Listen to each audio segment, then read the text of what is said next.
how do you find out that value requires a standard? Now remember, we're not yet saying what the standard is, whether it's pleasure, going to the movies, whatever. We're not saying. We're simply saying the idea of a standard.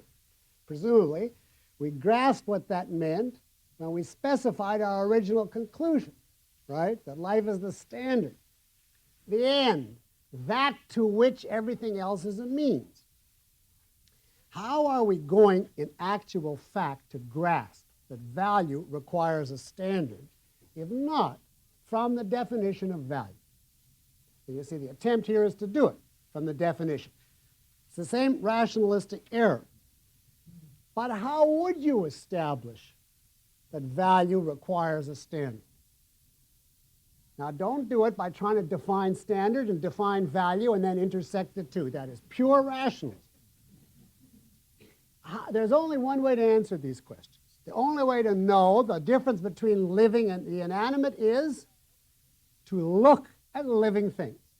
And then there's nothing to do but look. And the same thing here. The only way to know what value requires is to do what?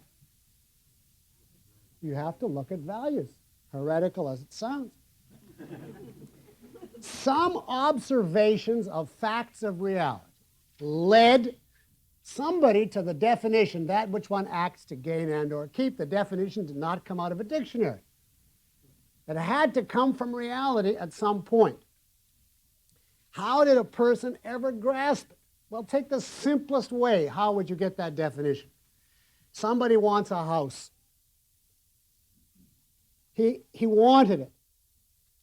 And he took certain actions in order to get it. You saw him act to gain, and then he didn't like it set on fire. He not only wanted to gain it, he wanted to keep it. You saw this in a few cases. It doesn't take a tremendous intelligence to get it, the abstraction.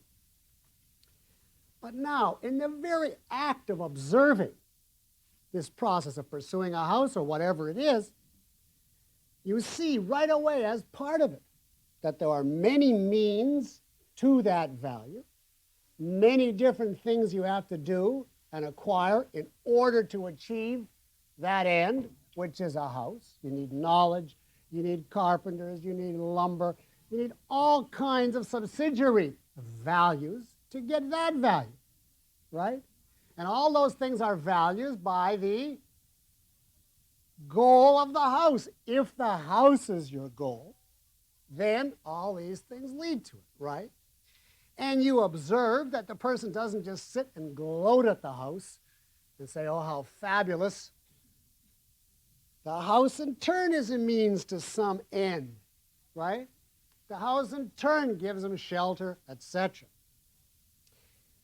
It is not stated in the definition of value that values come in means and sequences, that each one is a means to a later end, which is itself a means to the next end, etc. But that is inherent in every observation. It comes from the exact same source that the original concept came from direct observations. From the same place, the observation of value-pursuing activities, combined with simply one further observation. It doesn't go on for infinity. At some point, it comes to an end. And if you look at living organisms, in the lower species, everything has one end only. If you look at men, there's a tremendous number. It's conflicting. True, we'll set that aside for now because we don't yet know how they should live. We haven't come to egoism versus altruism, rationality. No, we simply want to know this. If something is a means, there has to be a means to an end. That's what we're looking for. What's the end? If nothing is an end, nothing can be a means to it. That's what we're looking for. What's the end? But if you simply take the definition of the term, drop the reality context, drop the range of concretes that give rise to it, and try and deduce means to end, to another end, to another end, to an ultimate end out of it, you can't do it.